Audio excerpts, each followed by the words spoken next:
ॐ नमो भगवते वासुदेवाय। ॐ नमो भगवते वासुदेवाय। ॐ नमो भगवते वासुदेवाय। हरे कृष्ण जी।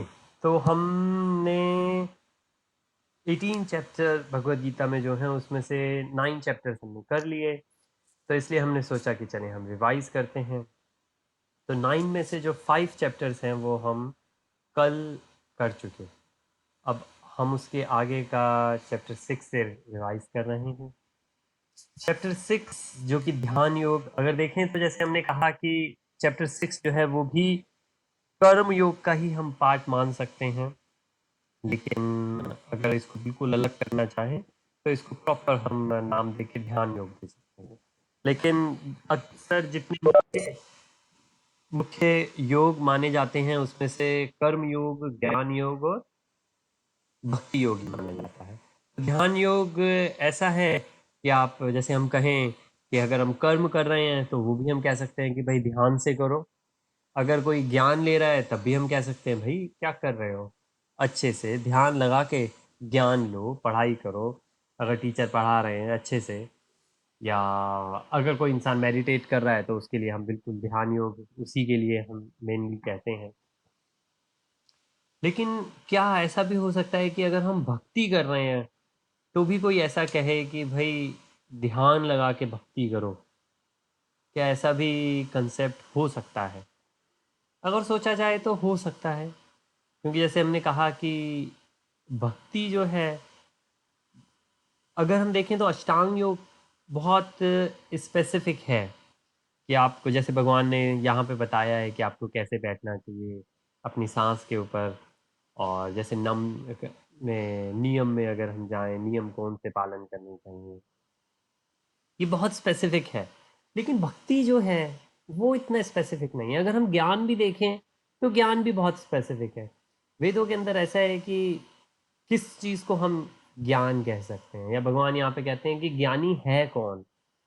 तो पहले तो जो डेफिनेशन आती है वो यही है कि ज्ञानी वो है जो उस चीज़ पे समय लगाता है जो लॉन्ग टर्म तक रहेगी।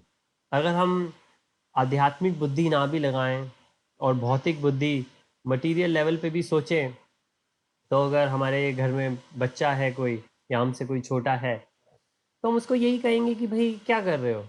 जैसे आर्यन है घर पे, वो वीडियो गेम खेलते हैं, तो चलो आप एंटरटेनमेंट के लिए अगर वीडियो गेम खेल रहे हैं, लेकिन आपके पास अगर वीडियो गेम और पढ़ाई का है तो आप दोनों में से किस पे ज़्यादा समय लगाओगे, या कौन सी चीज़ को आपको ज़्यादा सीरियसनेस होके कंसंट्रेट फोकस करना चाहिए, कि आज किस चीज़ का एम गोल बनाना चाहिए, तो वो पढ़ाई है।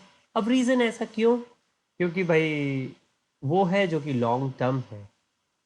हाँ, वो चीज़ है जो आपके आगे आगे आने वाला जो फ्यूचर है, चाहे वो मटेरियल कहें या इंटेलेक्चुअल बेसिस के ऊपर कहें, वो फ्यूचर जो है वो उसके ऊपर बनेगा। तो वो फाउंडेशन है वो पढ़ाई।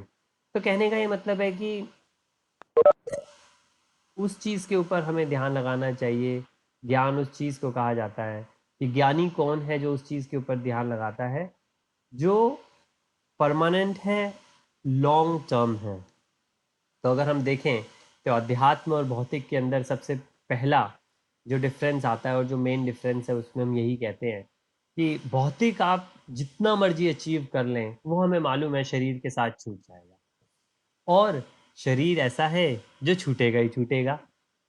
तो देखें क्या गजब चीज़ है कि जितनी मर्जी अचीवमेंट हम कर लें, जितनी भी अचीवमेंट हम सोच सकते हैं हम कर सकते हैं, वो सारी की सारी शरीर जब तक है तब तक ही रहेगा। और शरीर भी ऐसा नहीं है कि कोई हमेशा ही रख ले, वो भी जाएगा ही। तो दोनों ही केसेस हैं, मतलब कि इसका तो गिरना निश्चित है। हाँ, बस हम इस तरीके से सोच सकते हैं कि इसके ऊपर इतना ध्यान लगाएं कि जब तक ये है, इसके ऊपर इसको यूज़ करके हम परमानेंट क्या चीज़ ले सकते हैं, यानी भौतिक संसार में रहते हुए भौतिक आवश्यकताओं की पूर्ति इतनी हो कि हमारा आध्यात्म जो है वो सॉलिड हो सके, आध्यात्म की जो फाउंडेशन है वो सॉलिड हो सके।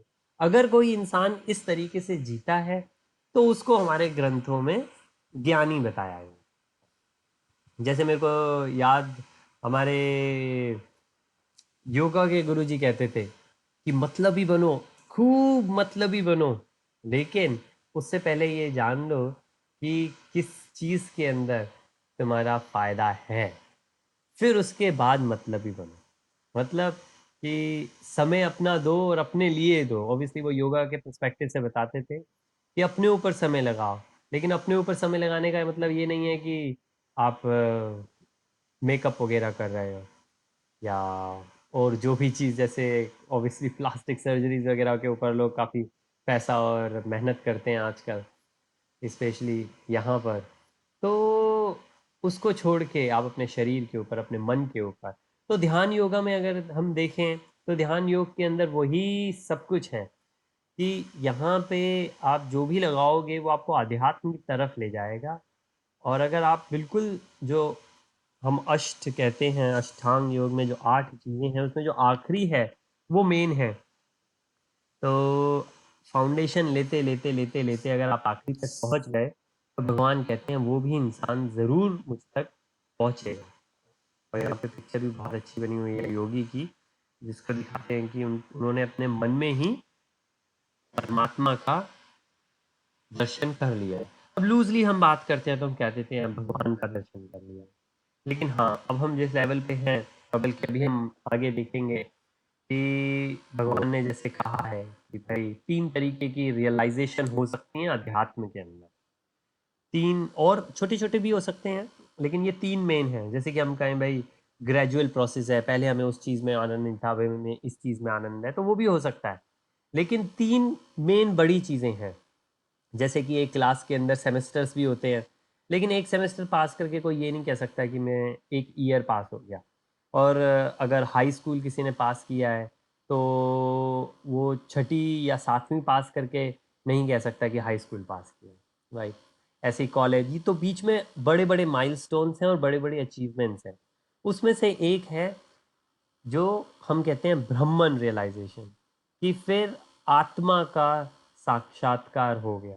जब इंसान इस लेवल पे पहुंच गया कि अब वो जब रिएक्ट करता है, जब जो भी भौतिक संसार के अंदर उसका विचार रहते हैं, या वो बोलता है या शारीरिक रूप से काम करता है, तीनों लेवल पे, जो मानसिक सोचता है, जो वर्बली बोलता है, या जो शरीर से काम करता है, ये तीनों ही अब उसके शरीर से नहीं, आत्मा के लिए काम करते हैं। ये तीनों ही चीज़ें उससे रिलेटेड हैं।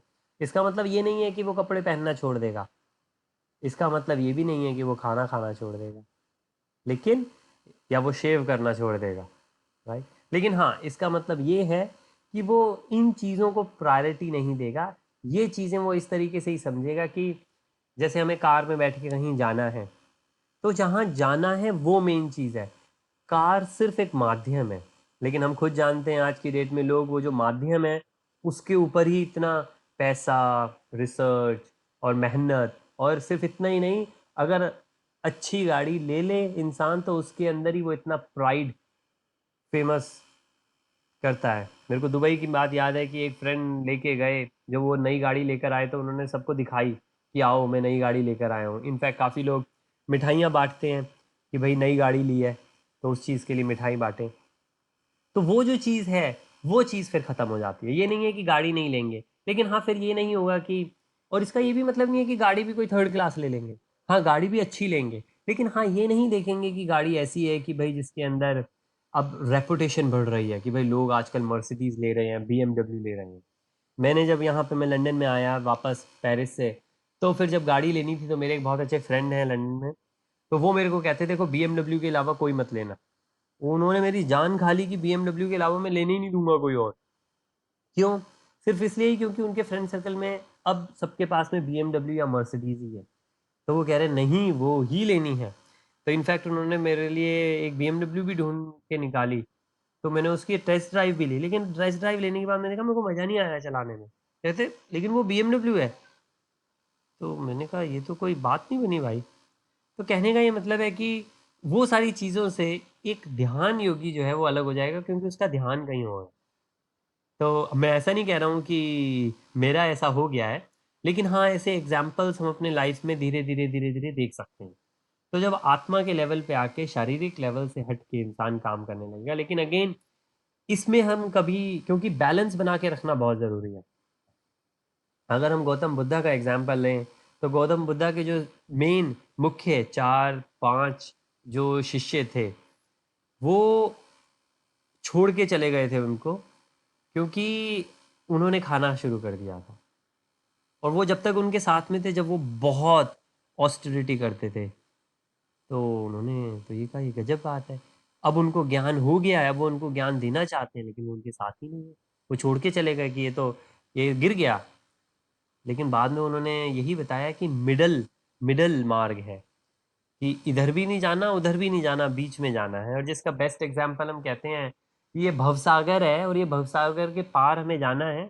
और ये जो शरीर है, ये हमारी नाव है। तो हमें नाव तो चाहिए ही चाहिए। बिना नाव के हम पार नहीं कर पाएंगे, तो बिना शरीर के हम पार नहीं कर सकते। लेकिन ये जो नाव है, इसमें वो जो भव सागर का पानी है वो नहीं आना चाहिए। अगर भव सागर का पानी वो नाव में आ गया तो नाव डूब जाएगी। ऐसे ही हम देखें, रहना तो हमें इस भौतिक संसार में ही है, लेकिन ये भौतिक संसार की जो भौतिकता है वो हमारे अंदर नहीं आनी चाहिए। अगर वो आ गई तो हम गिर ही जाएंगे। तो बस इतना ध्यान हमें रखना है। और घूम घूम के बार बार भगवान यही चीज अर्जुन को बताने की कोशिश कर रहे हैं कि कर्म करना है, फल की इच्छा नहीं करनी, क्योंकि वो आपके लिए नहीं है। सिर्फ अगर इतना हम कर पाए, तो ये एक चीज ही हमको यहाँ से भवसागर से तार सकती है। तो अगर हम जो स्लाइड्स हैं उसके अंदर जाएं, तो अगेन हमने चैप्टर 6 जो ध्यान योग के ऊपर है, इसको हमने स्प्लिट किया। इसके अंदर भी हमारी 2-3 स्लाइड है मिलकर। अगर हम इस स्लाइड को देखें, तो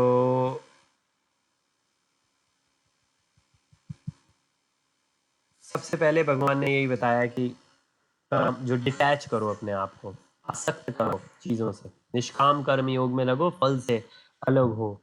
और दूसरे सेक्शन के अंदर वही जो बार बार भगवान बता रहे हैं कि मन से अपने आप को अलग रखो। और मन से एक बार इंसान अलग रखेगा अपने आप को, तो वो कभी भी ईर्ष्या भाव नहीं रखेगा। ये बहुत अच्छी चीज़ है कि जैसे हम कहते हैं मरने के बाद नहीं, अभी के अभी सत्यचित आनंद की प्राप्ति होनी शुरू हो जाएगी। बात की नहीं है, लेकिन कब? जब हमारी आसक्ति खत्म हो जाएगी, तो भगवान उसके बारे में धीरे धीरे बताते हैं। फिर आगे बताते हैं कि कैसा इंसान होना चाहिए। तो वो बिल्कुल परफेक्ट एज जो है वो बताते हैं। और अगर वो इंसान होगा, तो फिर वो, जैसे हमने कहा, समाधि तक पहुंचेगा। सबसे पहले उसको आत्म का साक्षात्कार होगा, और उसके बाद फिर परमात्मा का साक्षात्कार होगा। और फिर सबसे पहले अपने आप को, अपने ऊपर फर्क पड़ेगा, फिर बाहर निकल के दूसरों को वो परमात्मा का अंश जब देखेगा, तो सब कुछ खत्म हो जाएगा। अब जैसे कि अगर घर के अंदर 2 बच्चे हैं, अगर एक एक बच्चा हमारा है और एक बच्चा पड़ोसी का है, तो हमेशा भेदभाव बना रहेगा। लेकिन दोनों ही बच्चे हमारे हैं, तो अब क्या भेदभाव, दोनों बच्चे ही हमारे हैं। तो ऐसे ही अगर अपना फैमिली मेंबर है और कोई और फैमिली मेंबर है, तो फर्क बनेगा।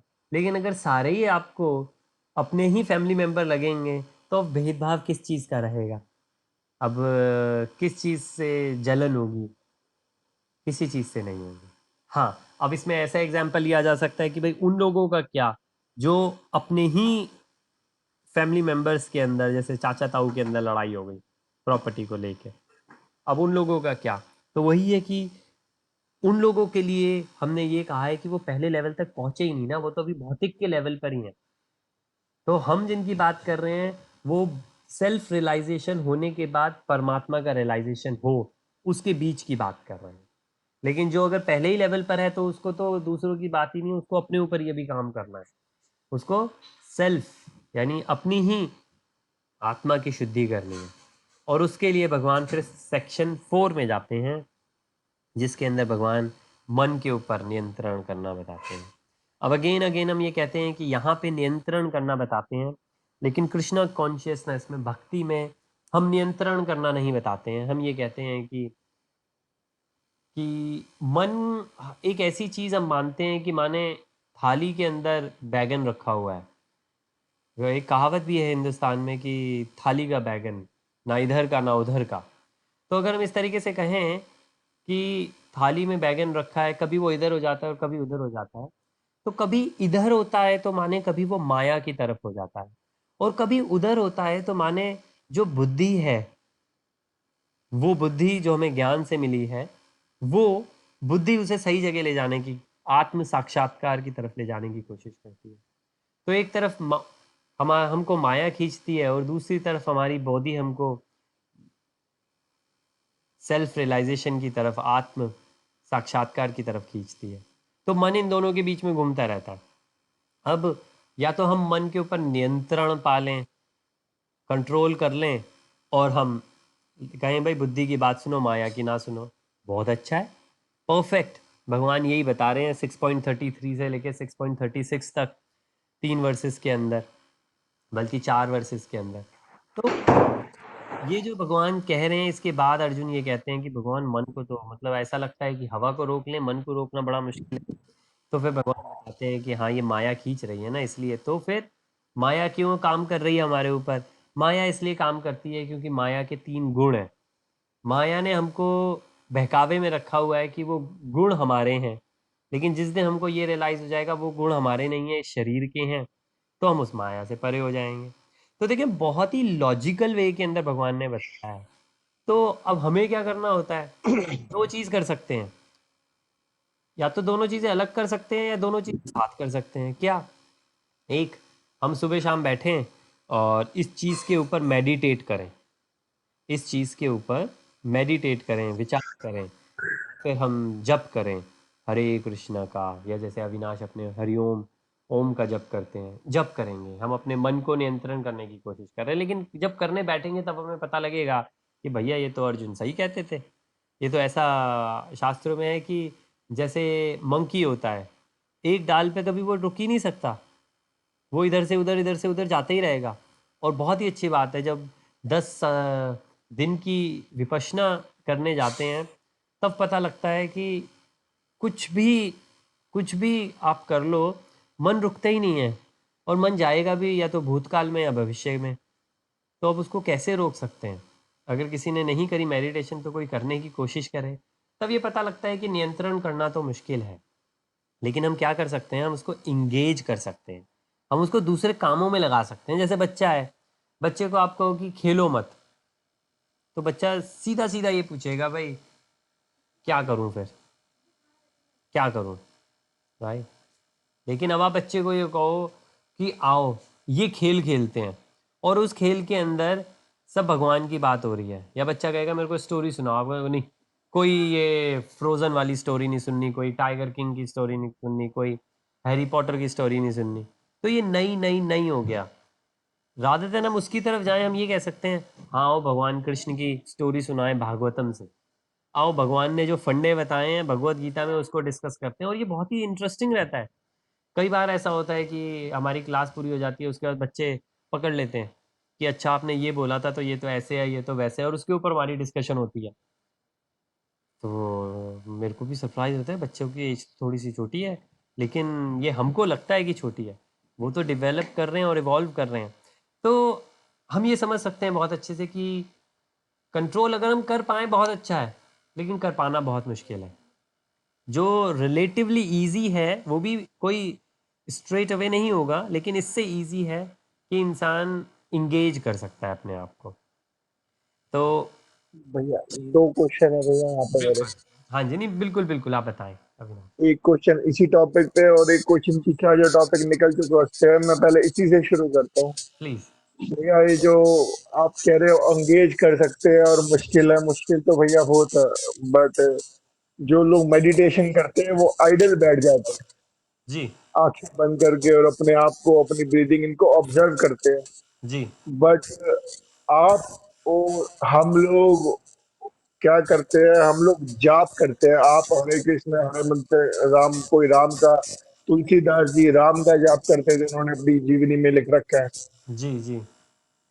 कोई ओम का करता है, कोई हरे राम हरे कृष्ण हम महामंत्र का जाप करता है, तो it means you are engaging yourself, जी, you are not sitting idle. अब बिल्कुल, जाप भी दो तरह का होता है, एक जाप होता है या तो आप बोल के कर रहे हो या आप मन में कर रहे हो बिल्कुल। साइलेंटली। हाँ तो जी, आप जो भैया करते हो जाप, वो बोल के करते हो या आप मन में करते हो? सबसे पहला क्वेश्चन मेरा ये। बोल के। And बोल के और बिना बोले में फर्क क्या है? क्योंकि काफी जगह पे देख रखा है कि बोल बोल के हल्ला करके जाप नहीं करना चाहिए, ऐसे करो कि आपके साथ वाले को भी ना पता चले कि आप जाप कर रहे हो। जहाँ लोगों को पता चल गया तो आपके जाप करने का कोई यूज नहीं है। वो कलयुग के लिए नहीं है। ये भी है, आप बिल्कुल सही कह रहे हैं, लेकिन कलयुग के बोल लिए। के अब बंद करके अब माला जप रहे हो तो अपने अपने मन में क्यों नहीं? वाई और स्पीकिंग आपने कोई एक चीज, ये पहला मेरा क्वेश्चन है, उसके बाद मैं दूसरे पे आऊंगा। जी, इसके काफ़ी रीजंस हो सकते हैं। जो हमने अभी बात करी उससे रिलेटेड करें तो सबसे इजी आंसर ये है कि हमारी इंद्रियां इसके अंदर सारी इंगेज हो जाएंगी। सारी की सारी इंद्रियां हमारी इसी में लग जाएंगी जब हम बोल के करेंगे। अगर हम मन में कर रहे हैं तो हम उसको सुन नहीं रहे हैं। अगर हम बोल के कर रहे हैं तो हम उसको सुन भी रहे हैं, हमारे मुंह से बोला भी जा रहा है। तो हमारे लिए जो फोकस है, कंसंट्रेशन है, वो इजी है रिलेटिवली। जी, और भैया दूसरा क्वेश्चन है, जो आप भैया जो हम किताब पढ़ रहे हैं, ये थोड़ी आजकल के टाइम में ना बहुत डिफिकल्ट है। जैसे आपने बोला कि बिल्कुल। घर वालों से मत लड़ो, पड़ोसियों से मत लड़ो, प्रॉपर्टी के जो केस हो रहे हैं वो मत लड़ो, जी, जी, जी। इंडिया चाइना में जो लड़ाई हो रही है वो मत लड़ो, अपनी बाउंड्री दे दो। हाँ जी। और महात्मा गांधी जी ने एक थप्पड़ खाया, दूसरा गाल आगे कर दो। भैया ऐसे आप दलाई लामा को कैसे रेट करते हैं भैया, जो biggest Buddhist monk in this world है? बिल्कुल। वो तो छोड़ के यहाँ पे देश में आ गए, जी, अपने बिल्कुल। सेवन स्टार आश्रम में रह रहे हैं, अपने एसी लगा के हर जगह पे अय्याशी वाली जिंदगी जी रहे हैं। जी, जी, अपने लोगों को उन्होंने वहां पे दुखों में छोड़ रखा है। पीस बिल्कुल। पीस पीस की बातें करते रहे, चाइना है हमें तो भैया पीस चाहिए, पीस चाहिए, और चाइना ने देखो क्या हाल करा। हाँ जी। या इस चीज को आप कैसे ऐड करेंगे? इस बुक के हिसाब से आज के टाइम में चलना आसान है या मुश्किल है? जी, बिल्कुल। नहीं, बुक जैसे हम। और दलाई लामा का भी बताना, आप लोग कैसे ऐड करोगे? बिकॉज उससे ज्यादा उसने अपने मन को पूरा कंट्रोल में रखा है, उसको फिक्र ही नहीं तिब्बत जी, वालों के साथ क्या हो रहा है, दुनिया के साथ क्या हो रहा है। ही don't care, do don't dam care about any person. हाँ तो जी। हमें भी ऐसा बनना चाहिए। जी, जैसे सबसे पहली चीज़ आपने कही, जैसे बुक जो है भगवद गीता, या आपने कहा आज के टाइम में फ़ॉलो करनी मुश्किल है। तो नहीं, ऐसा नहीं है। हाँ, ऐसा हो सकता है कि हमारे लिए फ़ॉलो करना मुश्किल है। दूसरी चीज़ आपने कहा कि जैसे इंडिया में लड़ाई हो रही है या चाचा ताऊ में लड़ाई हो रही है या कोर्ट केसेस हो रहे हैं, ये हमें नहीं करने चाहिए, हमें नहीं लड़ने चाहिए। बिल्कुल ऐसा नहीं है। हमें ये सारी चीज़ें लड़नी चाहिए। क्यों? भगवान ने एक बार भी अर्जुन को ये नहीं कहा। इनफैक्ट अर्जुन ने कहा मेरे को लड़ाई नहीं करनी है, लेकिन भगवान ने क्या कहा? आपको लड़ाई करनी है, और उसके रीजंस दिए क्यों लड़ाई दिन करनी है। तो क्या हम एक्शन ले रहे हैं इसका कोई फर्क नहीं पड़ता। फर्क इस चीज़ का पड़ता है कि मानसिक क्या है, हम किस वजह से लड़ाई कर रहे हैं। वो वजह मेन है इसके अंदर। बिल्कुल, अगर इंडिया और चाइना की लड़ाई हो रही है, पूरी तरीके से इंडिया को चाइना के ऊपर अटैक कर देना चाहिए। बिल्कुल, मतलब जो भी पॉलिटिकल स्टेटस उनका रहता है उस टाइम पे। लेकिन ये ऐसा नहीं है कि वहाँ पे जाके महात्मा गांधी जी की तरह ये कहें कि भाई हम दूसरा गाल हाथ करते हैं, आपने 20 मारे, आज 20 और मार लीजिए, हमारे पास पॉपुलेशन बहुत है और आप करें। बिल्कुल ऐसा नहीं होना चाहिए। हमारी सुरक्षा देश की है तो वो हमको बिल्कुल करना चाहिए, चाहे किसी भी कंट्री की हो, किसी भी कंट्री की हो। लेकिन इसके अंदर ये सोच के कि अब हो सकता है क्योंकि मैं हिंदुस्तान के बाहर हूँ तो मेरे लिए ये कहना इजी है, लेकिन ये सोच के कि भाई हिंदुस्तान हमारा देश है और इस वजह से हिंदुस्तान सही है और चाइना गलत है, इस लेवल से हम ऊपर उठ सकते हैं। क्यों? क्योंकि भगवान ने इंडिया और चाइना नहीं बनाए हैं, ये लोगों ने बनाए हैं। लेकिन हाँ, लड़ाई ज़रूर करनी चाहिए। जैसे कहा कि पुलिस वाला जो है वो ज़रूर कानून जो भी तोड़ रहा है उसको पकड़े और उसको जेल में डाले। इनफैक्ट अगर कोई इस लायक है नहीं है कि सोसाइटी में रह सकता है, और जज ये डिक्लेयर करता है कि इसको फांसी दे देनी चाहिए, तो बिल्कुल फांसी दे देनी चाहिए।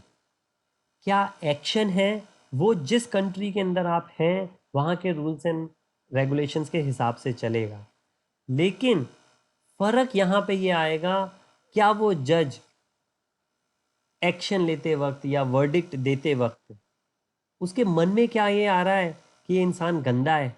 अगर ये आ रहा है तो वो जज की कमी है, चाहे वो बेशक ये सोच के निकाल दे छोड़ दे, नहीं, वो उसकी कमी है, वो उसका मन कमज़ोर है, वो इस वक्त गुणों के अंदर काम कर रहा है जो भगवान कह रहे हैं नहीं करना। वो बिल्कुल वैसे काम करे जैसे यमराज ने काम किया या यमराज काम करते हैं, कि जो भी आए यमराज ये नहीं देखेंगे कि भाई ये कौन है। हाँ, उसमें से ये ज़रूर बताया गया कि अगर कोई वैष्णव आए, कोई भक्त आए, तो भगवान के वो ज़रूर डियर होंगे। लेकिन अगर वो भक्त ने भी पाप किए हैं तो उनको कहेंगे जी आपने जो पाप किए हैं उसके तो आपको भुगतना पड़ेगा। और जो पापी भी आया है उसके प्रति कोई घृणा नहीं रखेंगे, कहेंगे नहीं आपने पाप किए हैं तो इसका तो आपको भुगतना पड़ेगा, मेरे को आपके साथ में कोई घृणा नहीं है। तो इसलिए कोई भी इंसान कुछ भी कर रहा हो, अगर उसके खिलाफ कोई भी, अब जैसे कोई करप्शन कर रहा है माने आपकी कंपनी में, आप जाके बिल्कुल रिपोर्ट करें उसके खिलाफ। लेकिन आपने रिपोर्ट करते वक्त अपने दिल में ये रखा कि भाई प्रमोशन हो रहा था, अब देखूं इसका प्रमोशन कैसे होता है, तो वो उसको नुकसान पता नहीं होगा नहीं होगा, लेकिन आपको नुकसान अभी होना शुरू हो गया। तो इस चीज़ का हमको बहुत ध्यान रखना है कि मानसिक जो हमारी इंटेंशंस हैं वो मेन है रादर देन स्टेप। और लड़ाई तो बिल्कुल, लड़ाई तो चलती रहेगी, हमारे अंदर लड़ाई चलती रहेगी, हमारी बाहर लड़ाई चलती रहेगी, वो तो करना ही है। फिर आखिरी में आपने दलाई लामा जी के लिए कहा, दलाई लामा जी के बारे में आपने जिस तरीके से जो कहा, सीधे सीधे वो याद आया जो कि नारद मुनि जी ने भगवान कृष्ण को कहा कि आप जनक के पास मेरे को भेज रहे हो, राजा जनक, उनके पास में जाऊं। और ऐसे और भी बहुत हैं, जैसे राजा निमि थे, कि वो भक्त कैसे हो सकते हैं। राजा निमि अपने शरीर के साथ में इंद्र बने थे, इतना उनका, इतनी साधना उन्होंने करी थी। वो बात अलग है, इंद्र बनने के बाद वो घमंड में आ गए, फिर बाद में वो उनका पतन हो गया, इतना बुरा पतन हुआ कि उनको अपना शरीर छोड़ना पड़ा। लेकिन ये चीज़ तो फिर हम यहाँ बैठे बैठे कह नहीं सकते कि वो जो दलाई लामा वहाँ से छोड़ के आ गए हैं, वो एसी रूम में बैठे हैं, तो कोई एसी रूम में बैठा है तो इसका मतलब वो सुखी है और वो लोगों के बारे में नहीं सोच रहा या कोई एक्शन नहीं ले रहा, या फिर कोई आंख बंद करके शांत बैठा हुआ है मन के अंदर। अगर वो बंद है बिल्कुल, कोई वो जो मन से जो बोल कर नाम जप कर रहा है, वो बोलकर नाम जप कर रहा है, उस ज़रूर उसके अंदर उसकी कुछ इंद्रियां लग रही हैं। जो बिल्कुल चुप होकर बैठा है, मैं विपश्यना में गया था, विपश्यना में दिन में 2 बार अधिष्ठान के लिए बैठते हैं, और मैंने खुद उस चीज़ के अंदर बैठा और मैंने किया। 1 घंटे तक शरीर के अंदर कोई भी बॉडी पार्ट आपका नहीं हिलता। लेकिन इसका मतलब ये नहीं है कि वो 1 घंटे तक आप बिल्कुल विचार विहीन पहनते रहे, कि आपके अंदर मोह, मोह मद माया ऐसी कोई चीज़ आई नहीं। बिल्कुल ऐसा नहीं है, बिल्कुल भी ऐसा नहीं है। इनफैक्ट गौतम बुद्ध की एक शिक्षा में ये आता है कि, बल्कि एक और दूसरे थे उन्होंने इस चीज़ को बहुत कहा कि अगर सिर्फ इस तरीके से बैठकर बोधि प्राप्त होनी होती तो जितने ये चिकन्स हैं ये सारे बुद्ध बन चुके होते, क्योंकि ये अपने अंडों को सेकने के लिए घंटों घंटों बैठे रहते हैं। ये गौतम बुद्धा की एक टीचिंग के अंदर एक बड़े टीचर हैं, अजान कहते हैं उनको, अजान अजन चा, उन्होंने ऐसा कहा। तो हम इसमें जज नहीं कर सकते किसी को, कर ही नहीं सकते। और कर भी कैसे सकते हैं जब हमारे ही अपने इम्परफेक्ट हैं, तो हम कह ही नहीं सकते कि सामने वाला परफेक्ट है कि इम्परफेक्ट है। हमको कैसे पता लगेगा। हाँ, ये बात सही है कि हमने किसी को किसी का खून करते हुए देखा तो हम कहेंगे वो चीज़ गलत है, बिल्कुल गलत है। हाँ, वो बात अलग हो सकती है कि हमने उससे पहले का ये नहीं देखा कि क्या उसने खून इस वजह से करा कि जिस इंसान का खून किया वो उसके बच्चों को मारने वाला था और उसने बचाने के लिए उसको मारा और उसके प्रति खून हो गया। तो कहने का मतलब ये है कि खून करते हुए भी किसी को भी देख लें तो हम गलत हो सकते हैं। और कई बार ऐसा हुआ है, काफ़ी कोर्ट केसेस ऐसे हैं जिसके अंदर कोर्ट ने छोड़ दिया या ये है कि जो सज़ा देनी थी वो सज़ा नहीं दी, सिर्फ फाइन करके छोड़ दिया। तो ये चीज़ पॉसिबल है, ऐसी हो सकती है। हम अपने पर इम्परफेक्ट सेंसेस से क्या देख सकते हैं? मैं चश्मा उतार दूं तो कुछ नज़र ही नहीं आता, और अब मैं ये कहूँ कि मैंने अपनी आंखों से कुछ देखा है, तो वो तो शॉर्ट लिव्ड बात होगी, थोड़ी पास की बात होगी। तो इसलिए हम नहीं कह सकते कि क्या हो रहा है, कहाँ हो रहा है, क्या हो रहा है। हाँ, हम हमारे साथ जो हो रहा है हम वो कह सकते हैं, लेकिन इसका मतलब ये नहीं है क्योंकि हम सोशल एनिमल हैं, तो सोसाइटी के अंदर जो हो रहा है उसका हमें ध्यान रखना चाहिए, और हम कंट्रीब्यूट कर सकते हैं तो ज़रूर कंट्रीब्यूट करना चाहिए। कहाँ कहाँ क्या कंट्रीब्यूट कर सकते हैं? हम यही देखते रहें कि गिलास आधा भरा है कि गिलास आधा खाली है। इम्प्रूवमेंट की हमेशा है, हमेशा है। पहले हम अपने आप को बदलें, फिर अपने साथ वालों को बदलें, और धीरे धीरे सोसाइटी बदल सकती है। अदरवाइज ऐसे लोग तो काफ़ी हैं जो बेडरूम में बैठे हुए न्यूज़ देखकर पब्लिक को, पॉलिटिक्स को, दूसरी कंट्रीज़ को, और बड़े बड़े एंटरप्रेन्योर्स को, सबको कोसते हैं। लेकिन भक्त ऐसा नहीं करेगा, कर ही नहीं सकता। जैसे कहा कि ये चीज़ आप, भक्त करेगा नहीं, ये चीज़ होगी ही नहीं, क्योंकि स्थित प्रज्ञ होगा वो इंसान। अगर स्थित प्रज्ञ होगा तो वो चीज़ दिखेगी नहीं। लेकिन हाँ, ये है कि डिस्कशन कर सकते हैं, बात कर सकते हैं इसके ऊपर। कोई और आपका कमेंट्स या रिएक्शन हो तो ज़रूर बताएं अविनाश प्लीज़, या किसी और का। बहुत बढ़िया भैया, आगे चलते हैं, बैठे हैं। चलिए, वेरी नाइस। ठीक है। जी। तो इसके अंदर हमने सेक्शन 5 में देखें, अगर यही चैप्टर 6 के अंदर जो 5वां हिस्सा देखें, तो उसमें भगवान ने बताया कि ज़रूरी नहीं है कि इस जन्म के अंदर सभी का सक्सेस हो जाए। तो भाई हम मेहनत कर रहे हैं, लेकिन ज़रूरी नहीं है हमारे 100% आ ही जाए एग्ज़ाम में। लेकिन नहीं आएंगे तो क्या होगा? तो भगवान क्या कहते हैं कि भाई उनका जन्म जो होगा, जैसे हमने कहा अध्यात्म में जरा सा भी किया हुआ काम हमेशा हेल्पफुल रहेगा, तो क्या होगा उन लोगों का? उनको हेल्प ही मिलेगी, उनको आगे जाके फ़ायदा ही होगा। कैसा फ़ायदा होगा? भगवान कहते हैं या तो उनको हम अच्छे परिवार में जन्म देंगे, या यहाँ पे लिखा है कि हो सकता है स्वर्ग में जगह मिल जाए उनको, या हो सकता है उसके ऊपर चले जाएं, तब वो जहाँ पे मेडिटेट करना और इजी रहता है। सारे वहाँ पे मेडिटेट ही कर रहे होंगे तो आपके लिए और इजी है, भौतिक संसार से ज़्यादा अच्छा है। या ऐसे कहते हैं कि जो लोग थोड़े से एडवांस हैं, जैसे कहते हैं कि भाई भक्तों के घर के अंदर ही मिल जाए, और काफ़ी ऐसे हैं, जैसे बच्चों की क्लास में आए कुछ बच्चे हैं, वो कहते हैं हम श्लोक बोलेंगे, ऐसे ऐसे संस्कृत के श्लोक बोलते हैं कि हमसे बोले ना जाए। लेकिन वो क्यों बोल पाते हैं? क्योंकि उनके पेरेंट्स भक्त हैं। तो वो बच्चों को हेड स्टार्ट मिल गया। बाकी बच्चे तो सोचेंगे, समझेंगे, वो बच्चे ऑलरेडी वो कर चुके हैं, क्योंकि ऑटोमेटिकली उनको पता ही नहीं कि वो कर रहे हैं, संस्कृत में बोलना शुरू कर रहे हैं वो। बहुत अच्छा है। तो वो चीज़ की डेस्टिनेशन क्या होगी, तो वो भी अच्छी होगी कि अगर ऐसा ऐसे राह पे आप मार्ग तक नहीं भी पहुंच पाओ, तो जो रास्ता कवर किया है उससे आपको फ़ायदा ही होगा आगे जाकर। और फ़ायदा कोई आपको भौतिक नहीं होगा, आध्यात्मिक होगा। और जो आध्यात्मिक होगा वो अगले जन्म में जाएगा आपके साथ में। तो इसका मतलब ये बहुत मोटिवेशनल, बहुत इंस्पिरेशनल चीज़ है।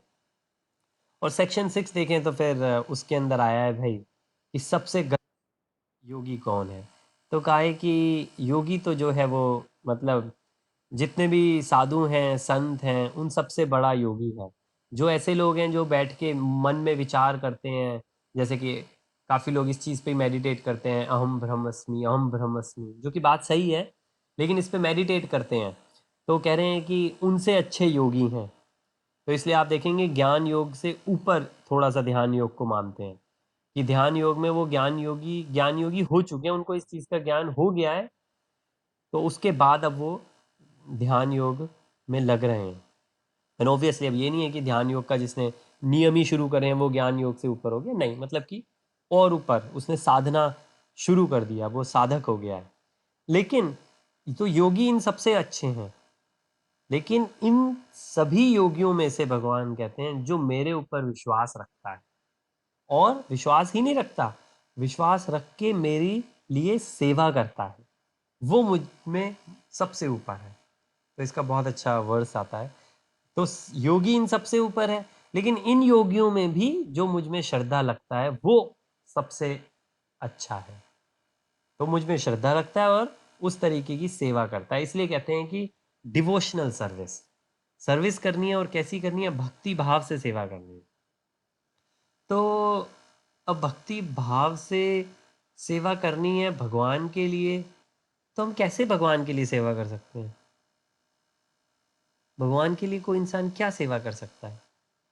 इसलिए जब हम और आगे जाएंगे तो पता लगेगा भगवान क्या कहते हैं कि जो मेरे भक्तों की सेवा करता है वो मुझको प्यारा है। जैसे हमने अमरीश महाराज की देखी, हमने ध्रुव महाराज की देखी।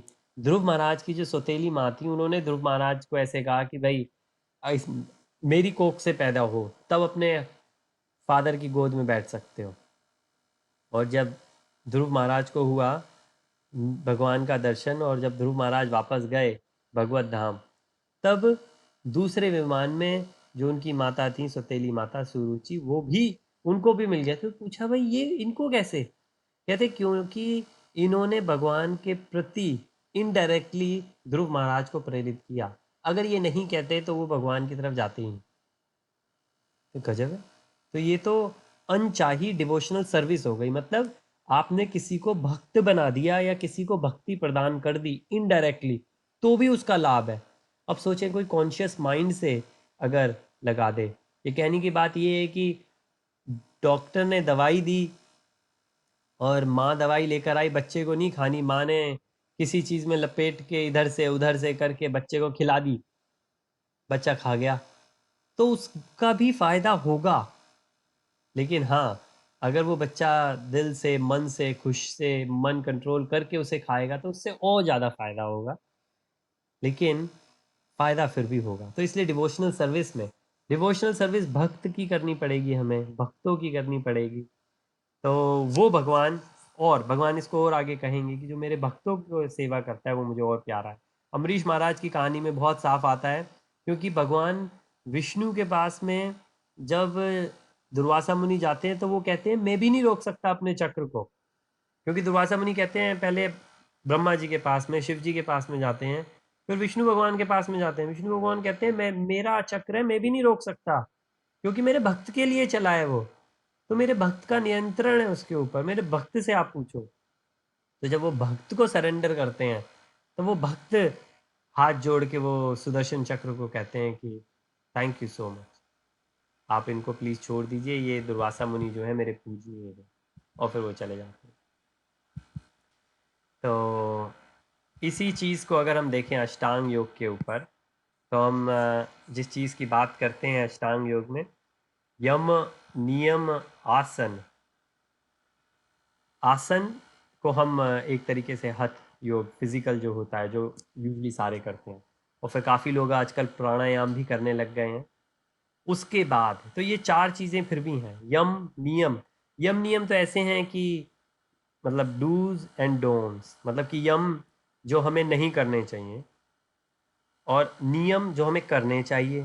तो ये तो ऐसे हैं कि आध्यात्म में भी हम करते ही हैं, किसी कंट्री में चले जाएं तो रीज़न होते हैं क्या करना है क्या नहीं करना, और कंपनी में भी होते हैं, घर में भी होते हैं, ये सब जगह होते हैं। आसन काफ़ी लोग करने लग गए हैं, हठ योग हम कह देते हैं।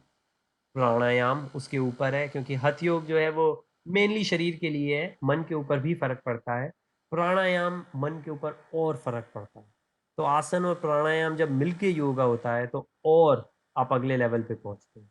लेकिन उसके बाद की बात हो रही है, क्योंकि ये अष्टांग योग की बात हो रही है। अब ये सिर्फ वेस्टर्न में जो योगा मशहूर है उसकी बात नहीं हो रही।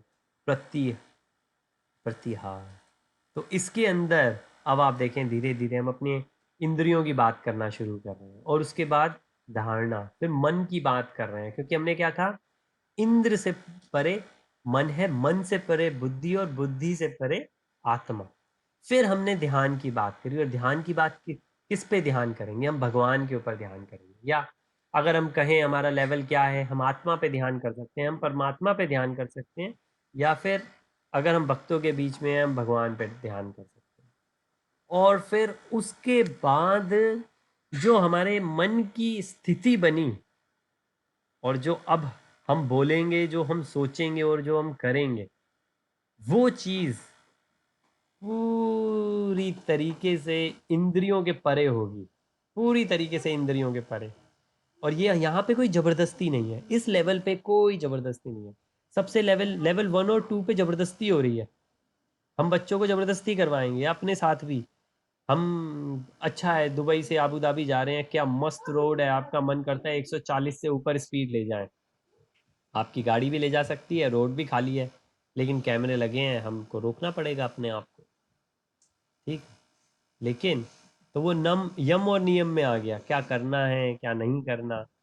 लेकिन समाधि वो स्टेट है कि फिर सत्य चित्त आनंद इंद्रियों से परे है, फिर आप स्थित प्रज्ञ में आ गए। फिर वो स्थिति है जिसके लिए भगवान कहते हैं कि ऐसे योगी के लिए ना कुछ करना या सब कुछ करना, इनमें कोई फर्क ही नहीं है। ऐसे योगी कभी ये नहीं कहेंगे कि नहीं नहीं नहीं नहीं हमें नहीं करना, हम कोई मतलब कमाल करते यार, मैं मतलब मैं ये काम करूं, ये कर्मियों के काम है। नहीं, बिल्कुल नहीं, वो ऐसे नहीं कहेंगे। ये वो वाली बात हो गई जो कि अविनाश आपने भागवतम की एक कहानी सुनाई थी, जो भागवतम के अंदर कथा है ये, कि भगवान कृष्ण एक तरफ है और भगवान कृष्ण ने गुरु बनाया दुर्वासा मुनि को कि वो मेरे गुरु हैं। तो भगवान कृष्ण के लिए जब वो फास्ट खोल रही थी तो उनकी वाइफ ने कहा आप फास्ट खोलें, तो उन्होंने कहा पहले मेरे गुरु को खिला के आओ, मेरे गुरु का फास्ट खोलो। तो उनके गुरु दुर्वासा मुनि नदी के उस पार थे। तो वो क्या कर रहे हैं वो अलग चीज़ है, लेकिन उनकी जो मनोस्थिति है वो अलग चीज़ है। तो वो मनोस्थिति की बात हो रही है। या अगर एक बुद्धिस्ट एग्जाम्पल जो आता है, जो पहले बात हुई कि किसी ने लाकर उनको एक स्कर्ट दे दी और उन्होंने स्कर्ट को एक्सेप्ट कर लिया। तो किसी ने पूछा कि भाई आप थोड़ी ना मंक हो, आप थोड़ी ना स्कर्ट पहनोगे, ये तो आपने ये स्कर्ट क्यों ले ली उनसे। तो उन्होंने कहा बस यही समझने की बात है कि ये स्कर्ट आपने सही कहा मेरे किसी काम की नहीं है ही नहीं किसी काम की। लेकिन ये स्कर्ट मैंने अपने लिए नहीं एक्सेप्ट करी है कि मुझे चाहिए, ये उनको देनी थी क्योंकि वो देना चाहते हैं जिसने भी दी। तो मैं क्या करूँगा इसका, ये तो किसी के पास ही जाएगी। यूजली उन्होंने यही कि टेम्पल के अंदर एक जगह रख देते हैं, वहाँ से फिर और जहाँ पे भी चैरिटी वगैरह होती है, जहाँ पे भी लोगों को चाहिए होता है कुछ, उसके पास जाती है। कहते लेकिन इसके अंदर मैं ये नहीं कह सकता नहीं नहीं स्कर्ट मेरे काम की दिया मैं नहीं लूंगा, क्योंकि जो इंसान दे रहा है उसकी भावनाओं की बात हो रही है यहाँ पे। मुझे क्या चाहिए नहीं चाहिए उसकी बात नहीं हो रही है। तो वो समाधि है जब आप बिल्कुल भगवान में लीन है हर चीज में। तो ये एक अगर स्लाइड के अंदर हम देखें तो ये पूरा अष्टांग योग को यहाँ पे बता रखा है, और ये पतंजलि का जी का है, जो पतंजलि योग है, पतंजलि योग सूत्र है जैसे। और बहुत ही घनिष्ठ, ये तो बहुत सुपरफिशियल लेवल पे है और बहुत गजब है। लेकिन भगवान ने जैसे चैप्टर 6 में बताया कि मुश्किल है, कैसे बैठना है, कहाँ बैठना है, मन को कंट्रोल करना है, स्टेप बाय स्टेप है। लेकिन अगर भक्ति में आप लग जाएं तो रिलेटिवली इजी है। अगेन जैसे कहा कि ऐसा नहीं है कि बहुत इजी है, लेकिन ये है कि इन इसके हिसाब से चलें तो हाँ, थोड़ा सा इजी लगेगा।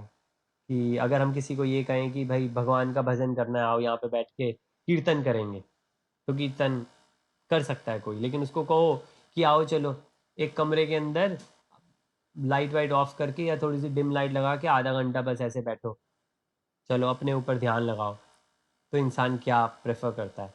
कल बच्चों की क्लास करी, आखिरी के अंदर एक बच्चा मेरे को कहता है प्रभु जी आप रुकेंगे, मेरे को बात करनी है आपसे। मैंने कहा ठीक है। तो जब सारे चले गए तो मेरे को कहते हैं कि प्रभु जी आखिरी में भी ना, और वो बच्चा 6 साल का है, 6.5 साल का हो गया होगा। वो कहते हैं कि प्रभु जी आखिरी में ना थोड़ा सा 10 मिनट आप रखेंगे, हम कीर्तन करें।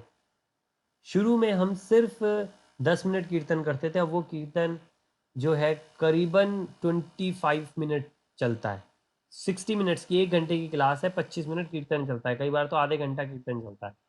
उसके बाद भी कल आखिरी में भी हम करते हैं, लेकिन कल आखिरी में रह गया तो सिर्फ हमने 3 बार किया, जो कि हम 5 मिनट कर लेते हैं। लेकिन वो मेरे को कह रहे हैं कि प्रभु जी 10 मिनट तो कम से कम करें। तो मैंने इनको कहा देखो वो बच्चे को उसके अंदर रुचि आ गई। अभी एक स्लाइड शेयर नहीं करी है, उस स्लाइड के अंदर बात करी कि 8 जो हमने कहा कि सबसे नीचे साधना है, साधक, और सबसे ऊपर भाव और प्रेम है। उसमें बीच का एक लेवल है, मतलब बीच के लेवल से थोड़ा सा ऊपर है लेवल, उसको कहते हैं रुचि। कि रुचि आनी चाहिए नाम के अंदर। तो अगर आप सोचें तो वो बच्चे को 6.5 साल की उम्र में रुचि आ रही है वो नाम के अंदर, कि भगवान कई नाम लेंगे हम, 10 मिनट एंड में भी प्लीज़ आप करें। उन्होंने कहा बिल्कुल, बहुत अच्छी बात है, बहुत ही अच्छी बात है ये तो। लेकिन अब क्या रुचि उनको नाम में आ रही है या म्यूज़िक में आ रही है, ये कहना अलग चीज़ है। लेकिन कि हम जिस चीज़ की बात कर रहे हैं वो ये कि खाली किसी को बिठा के अगर ध्यान कराएं या किसी को चैंटिंग दे के हम नाम लेके बात करें तो शायद वो चैंटिंग करना ईजली है रिलेटिवली। हाँ, सबके लिए नहीं, लेकिन दोनों को कंपेयर करें तो कह सकते हैं ये चीज़ उसके मुकाबले थोड़ी सी ईजी है। तो उस चीज़ की बात है। तो ये चैप्टर एक बड़ा यूनिक चैप्टर है, चैप्टर 6 ध्यान योग, अष्टांग योग की जो बात होती है। उसके बाद हम जाते हैं तो चैप्टर 7 है जिसके अंदर भगवान की बात। अब यहाँ से भगवान की डायरेक्ट बात होनी शुरू हुई है। अब हमने आत्मा की, परमात्मा की बहुत बात करी, तो भगवान की बात करनी शुरू हो जाती है, जहाँ पे भगवान कह रहे हैं कि किसी भी, अब भगवान के बारे में हमें सब कुछ करना है, भगवान के बारे में सोचना है, तो सबसे पहली जो चीज़ आती है वो है कि सुनो। कहते हैं किसी से प्रेम कैसे होगा, तब होगा जब उसके बारे में हम सुनेंगे। जैसे हमने कहा, हमको कैसे पता लगेगा कि भाई, जैसे कोई यहाँ पर आता है, कभी कभी होता है, जैसे हम एक बार दुबई में गए थे हम एक्चुअली, कि शाहरुख खान को देखने चलो भाई, शाहरुख खान आए। तो किसी ने पूछा कि भाई क्या हो रहा है यहाँ पे, तो मैं भी पीछे खड़ा था, मुझे भी कुछ ऐसा खास इंटरेस्ट नहीं है।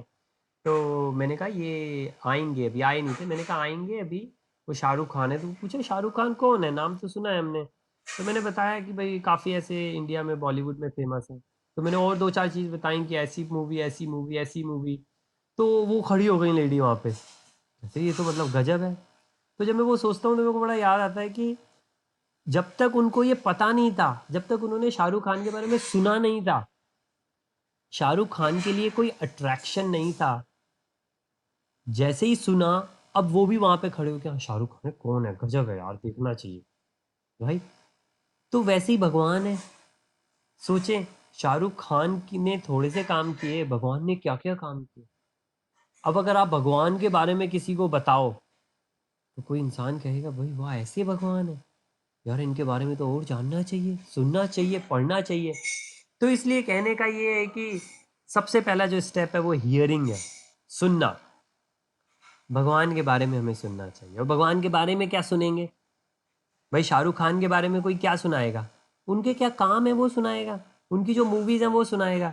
अब ये सुनाने से थोड़ी ना कुछ होगा कि उनका एक लड़का है जो यहाँ लंदन के अंदर बोर्डिंग में पढ़ रहा है। नहीं, उन ऐसी जो चीज़ जिससे लोग उनके फैन बने हैं, कि ऐसी कोई मूवी उन्होंने करी या उसके अंदर ऐसा अच्छा रोल उन्होंने किया, उससे। तो कहने की बात है कि भगवान के बारे में अगर हम बात करेंगे तो भगवान की एनर्जीज क्या है, भगवान की शक्तियाँ क्या हैं, भगवान का प्रभाव क्या है, भगवान अपने भक्तों के साथ में किस तरीके से बिहेव करते हैं। तो जब भगवान ये कहते हैं कि अर्जुन, कह दो सबको, इस बात का डिक्लेरेशन दे दो कि मेरे भक्त का कभी पतन पतन नहीं हो सकता। तब कहते हैं अच्छा भाई, ऐसे कौन से भगवान हैं, इनके बारे में और सुनाओ। तो प्रहलाद महाराज जब भागवतम में अपने दोस्तों को बताते हैं तो वो यही कहते हैं कि सुनो, और इसी उम्र के अंदर सुनो, क्योंकि पता नहीं जीवन का अंत कब हो जाए। वो 5-6 साल की उम्र में उन्होंने ये कहा था। कि जो लोग हमारे सोसाइटी में ये कहते हैं कि अरे ये कोई उम्र थोड़ी ना है, ये क्या उम्र हुई, बताओ। जब मैं सबसे पहले विपश्यना करने गया था तो मेरा बर्थडे था, 16th बर्थडे। तो कितने ही मेरे यार दोस्तों ने ये कहा दिल्ली के अंदर कि 16 साल की उम्र है, जन्मदिन है आज। क्योंकि 10 दिन का जो विपश्यना होता है उसका, उसकी डेट्स होती हैं, आपको पहले से अप्लाई करना होता है। अगर ये मिस कर दोगे तो पता नहीं 2-3 महीने के बाद जब भी नंबर आएगा फिर छुट्टी है नहीं है। मेरा बर्थडे फरवरी में आता है, तो एग्ज़ाम हो चुके हैं मार्च के अंदर, या एग्ज़ाम होने वाले हैं, ऐसा कुछ था। तो वो बेस्ट टाइम था, का बेस्ट है, अभी के अभी यूज़ कर लो। कितने ही लोग, बल्कि अभी भी 40 साल के आसपास होने वाले हैं, अभी भी लोग ये कहते हैं यार ये क्या टाइम है, अभी तो मतलब क्या बात है, यूथ है। लेकिन 5-6 साल की उम्र में भगवान के जो भक्त हैं, प्रहलाद महाराज, वो कह रहे हैं।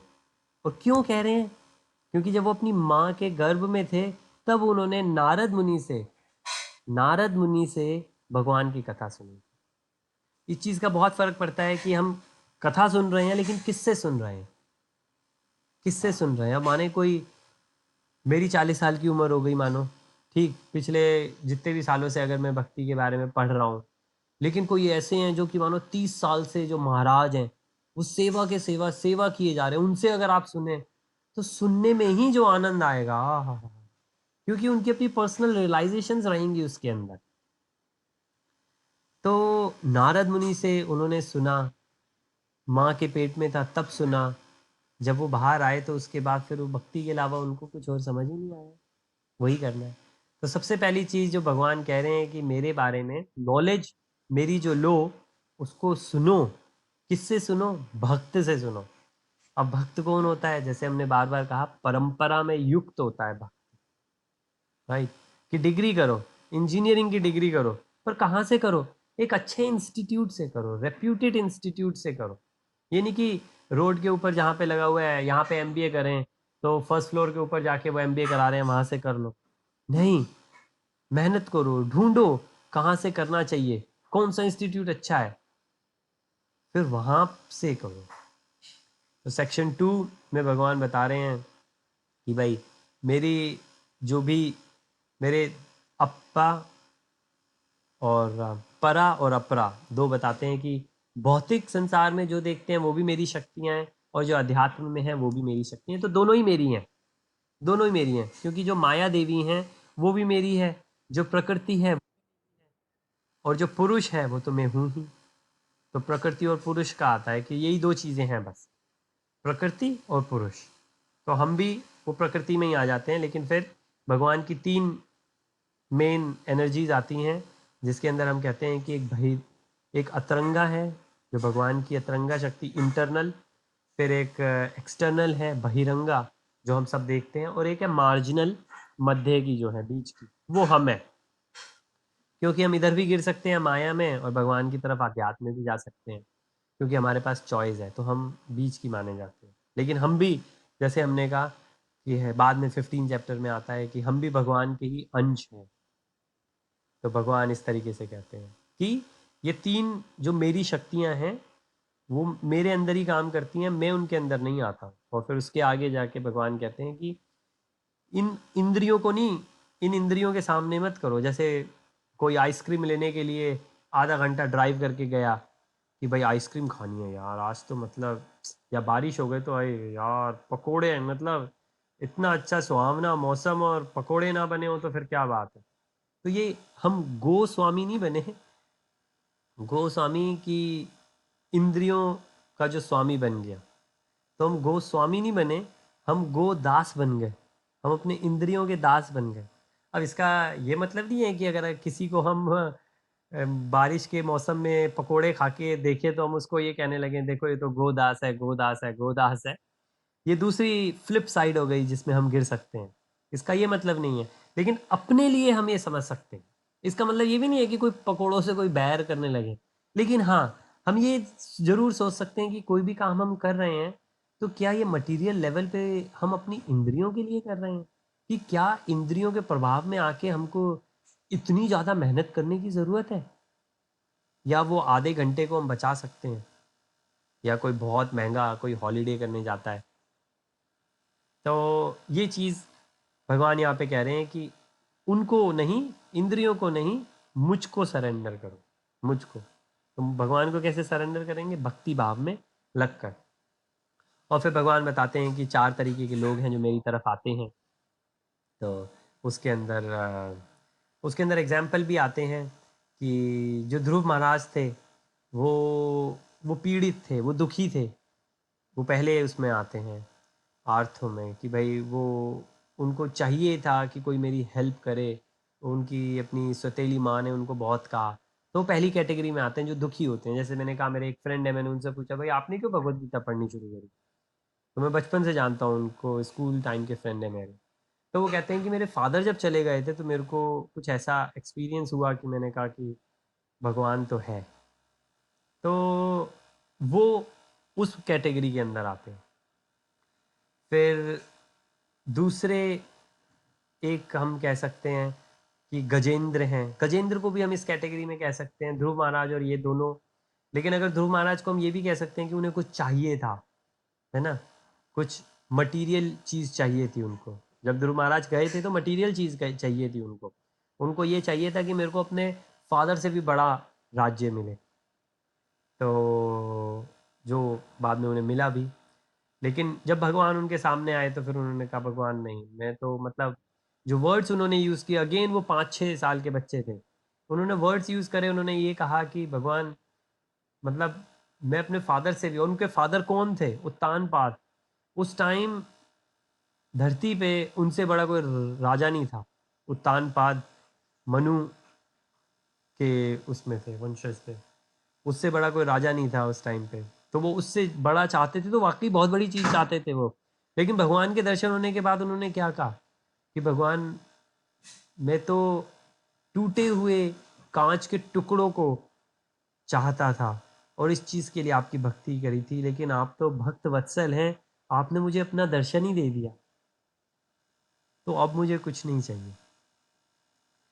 तो एक कैटेगरी अगर हम गजेंद्र की कहें जिसमें वो पीड़ित थे, वो ज़्यादा पीड़ित थे। ध्रुव महाराज के अंदर भी था पीड़ा, लेकिन गजेंद्र का एग्जाम्पल ज़्यादा अच्छा है। गजेंद्र मोक्ष की एक जो कथा आती है कैंटो 8 में, भागवतम में, तो उसकी भी शायद हमने बात करी थी कि गजेंद्र एक दूसरे राजा होते हैं जिनको शाप मिला होता है, तो वो हाथी बन जाते हैं, फंस जाते हैं, अपनी पूरी ताकत लगाते हैं, लेकिन नहीं छूट पाते। तो पुराने जन्म का उनको ज्ञान आता है और उसके बाद उनको रियलाइज़ होता है कि मुझे भगवान के अलावा कोई बचा नहीं सकता। फिर वो छोड़ देते हैं। जैसे द्रौपदी ने अपने आप को बहुत बचाने की कोशिश करी, आखिरी में उन्होंने कहा भगवान के अलावा कोई नहीं बचा सकता, अपने दोनों हाथ ऊपर कर दिए।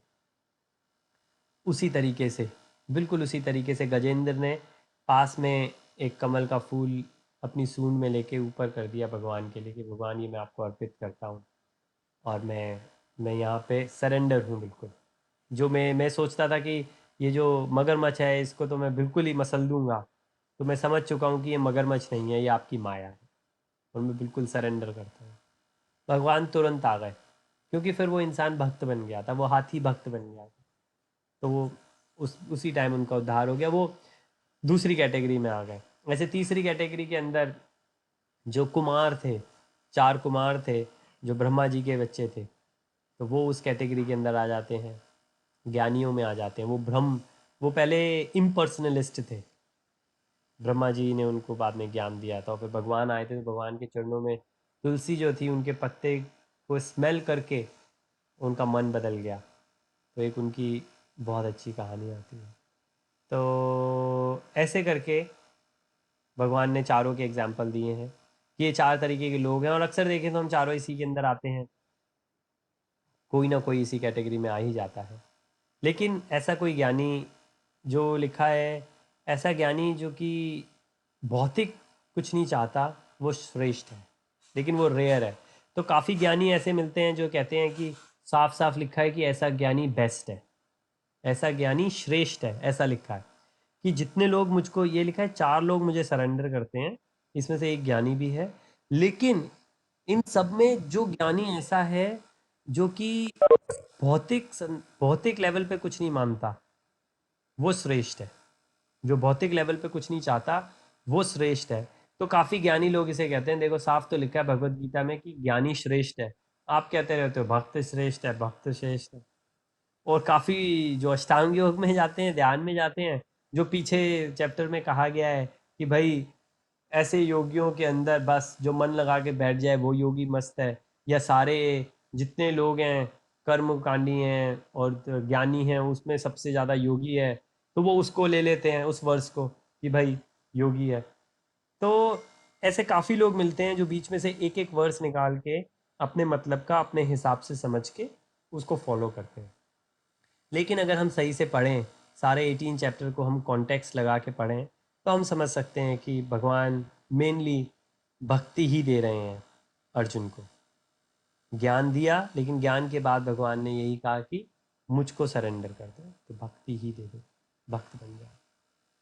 तो बस चलें फिर हम चैप्टर 7 को फिनिश अगर करें यहाँ पे, तो भगवान उसके बाद बताते हैं कि भाई मुझको, भगवान ने अपने आप को कहा कि मुझे कौन सरेंडर करता है, फिर का बताया कि देवी देवताओं को जो सरेंडर करते हैं उनका क्या होता है, और जो मुझको पर्सन रूप में नहीं मानते, इम्पर्सनलिस्ट रूप में मानते हैं उनको, उनका क्या होता है? तो सीधा सा बताया भगवान ने कि वो सही नहीं है। देवी देव और फिर आगे भी और कई जगह बताया देवी देवताओं के लिए कि देवी देवताओं को जो सरेंडर करता है वो एक्चुअली मुझी को सरेंडर करता है, मेरे लिए ही करता है, पर इनडायरेक्टली करता है। लेकिन हाँ, अगर कोई देवी देवताओं को सिर्फ इस वजह से ही सरेंडर कर रहा है कि उसका भौतिक लेवल पे काम हो जाए, तो फिर गलती है वो, उसमें तो कुछ हम कह ही नहीं सकते ज़्यादा, सीधा सीधा गलत है वो। अगर हम उसके आगे भगवान की बात ना भी करें तो भी गलत है, क्योंकि अगर हम ये कहें कि भाई देवी देवता ही भगवान है, तो भी भगवान की भक्ति है वो कर रहे हैं और कोई भौतिक चीज़ मांग रहे हैं तो गलती है वो। तो काफ़ी लोग ऐसा करते ही हैं, हमें मालूम। और आखिरी में फिर वही भगवान बताते हैं कि भाई अगर जिसने मुझको जान लिया, फिर वो माया के चंगुल से छूट सकता है। और माया क्या है? माया वो है जो हमें ये बताती है कि भाई, जो हमें कंफ्यूज करती है कि क्या अच्छा है और क्या बुरा है, ड्युअलिटीज। तो अद्वैत के अंदर ये बहुत, अद्वैत का मतलब है जो द्वैत नहीं है, और द्वैत का मतलब है जो दो है। तो दो का मतलब एक भगवान अलग है और एक हम अलग हैं, एक आत्मा अलग है, एक परमात्मा अलग है। अद्वैत का मतलब कि कोई अलग परमात्मा नहीं है, जो आत्मा है बस वही सर्वश्रेष्ठ है। भगवान क्या कह रहे हैं यहाँ पे कि माया वो है जो आपको इस भ्रम में डालती है कि द्वैत है। तो जी ये तो अद्वैत वाले जो हैं उनका बड़ा फेवरेट श्लोक है। वो कहते हैं देखो इसमें तो भगवान साफ साफ कह रहे हैं। लेकिन जो चीज़ भगवान बेसिकली कहना चाह रहे हैं वो ये कहना चाह रहे हैं, द्वैत नहीं, द्वैत का आभास। द्वैत का आभास वो ये कि चलो अगर भगवान हैं तो हैं, काफ़ी लोग ऐसे हैं भगवान हैं तो हैं, लेकिन हमारा तो जीवन हम अपने बलबूते पे जी सकते हैं ना। क्या दिक्कत है कि जो हमने किया है वो हम कर सकते हैं। काफ़ी लोग ऐसे मिलते हैं, बहुत सारे लोग ऐसे मिलते हैं। इनफैक्ट आर्यन की अभी 11 साल की उम्र है। 11 साल की उम्र के अंदर अभी उनकी क्लास के अंदर कुछ बच्चों के, जिनके ग्रामर स्कूल के अंदर एडमिशन हुए हैं, उसमें कुछ बच्चों से कहा कि देखा मैं कितना स्मार्ट हूँ, मेरा उस स्कूल में हो गया, तेरा नहीं हुआ। बच्चे आपस में एक दूसरे को कह रहे थे। तो इस उम्र में ही बच्चों के अंदर ये है कि भाई उन्होंने जो प्राप्त किया है उन्होंने अपनी मेहनत पे प्राप्त कर लिया। अगर भगवान के ऊपर ना भी ने तो अपने माँ बाप को तो थोड़ा श्रेय दे ही सकते थे, लेकिन कौन देता है? हम देते हैं, हमारे बच्चे कहाँ से देंगे? तो ये चीज़ जो है इसको हम कह रहे हैं डुअलिटी, ये इसको हम कह रहे हैं द्वैत। कि ये भगवान, ये खत्म हो जाएगा इंसान के अंदर अगर माया क्या करेगी, माया ये बता के रखेगी कि आप ही हो, आप ही कर रहे हो सब कुछ। लेकिन जब इंसान भगवान की भक्ति में जाएगा तो ये खत्म हो जाएगी, ये द्वैत पना खत्म हो जाएगा कि मैं अलग कुछ कर रहा हूँ, मैं कुछ कर ही नहीं रहा हूँ। ये जब समझ में आ जाएगा तब माया से ऊपर उठ गया, फिर समझ में आ जाएगा मैं कुछ कर ही नहीं रहा हूँ, एक्चुअली भगवान ही कर रहे हैं। जैसे महाभारत के बाद भी ये बात हुई कि किसने सबसे ज़्यादा मारा, ओ अर्जुन ने मारा, इसने मारा, उसने मारा। और घटोत्कच के जो लड़के जिन्होंने सारी देखी, तो उन्होंने कहा मैंने तो कृष्ण रूप का ही एक देखा जिसने सबको मारा। तो वो क्या था? वो था जिसमें डुअलिटीज़ ख़त्म हो गई। वो ये है कि जिसमें हमको सब कुछ अलग दिखना ही बंद हो जाएगा, हमको सिर्फ एक ही चीज़ दिखेगी और वो भक्ति ही दिखेगी। हमें हमें या तो बने हुए भक्त दिखेंगे या बनते हुए भक्त दिखेंगे, या ऐसे भक्त दिखेंगे जो फ्यूचर में भक्त बन सकते हैं, और कोई नहीं दिखेगा। सारी चीज़ भक्ति से रिलेटेड ही दिखेगी। तो वहाँ जो है वो हम माया से ऊपर उठ रहे हैं। और ये जो हमने बात करी कि चैप्टर 4 के अंदर 14 ऐसी क्वालिटीज़ आती हैं, वो धीरे धीरे डेवलप होने लगती हैं। और इससे क्या फ़ायदा होगा? इससे सबसे ज़्यादा फ़ायदा ये होगा कि अगर इस चीज़ को हम देख पाएँ अंत समय में, जब हम अपना शरीर छोड़ रहे हैं, अगर हम तब देख पाएँ इस चीज़ को, तो फिर हमारी मुक्ति निश्चित है। तो जो प्रोसेस है, वो प्रोसेस की सबसे बड़ा जो टेस्ट होगा वो तभी होगा कि अंत काले हम किस चीज़ का सोच पाते हैं। क्या हम भगवान के बारे में सोच पाते हैं या नहीं सोच पाते? चलिए, ये हमने चैप्टर 7 देखा। ये कल हम करेंगे 3 विष्णु, और ये भी हमने देखे। कल हम यही चैप्टर 7 की 2 स्लाइड्स हो रहे हैं, इसको देख के फिर हम आगे चलेंगे। इसके हमने एग्जाम्पल देखे हैं आज, जैसे हमने बात करी आर्थ अर्थार्थी जिज्ञासु ज्ञानी, इसके ऊपर ही हमने देखा। मूढ़ा नराधम मायापति, ये भी हमने चारों की बात करी। लेकिन कल हम एक और बात कर लेंगे, और ये 3 जो विष्णु हैं इनको भी हम देख सकते हैं। और गोलोक चार्ट हमने डिस्कस किया नहीं है अभी, लेकिन हमने कई बार इस चीज़ को मेंशन किया है कि 3 कौन से विष्णु हैं, महाविष्णु, गर्भोदक्षाय विष्णु, क्षीरोदक्षाय विष्णु।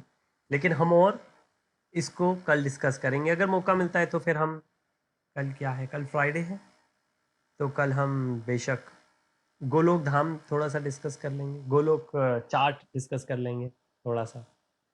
तो उसके अंदर और बहुत अच्छे से हमें चीज़ें समझ में आती हैं कि ये 3 विष्णु कौन से हैं, कहाँ के हैं, कैसे हैं।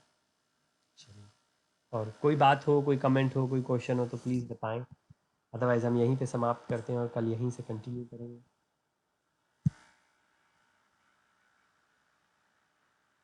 चलिए जी, हरे कृष्ण।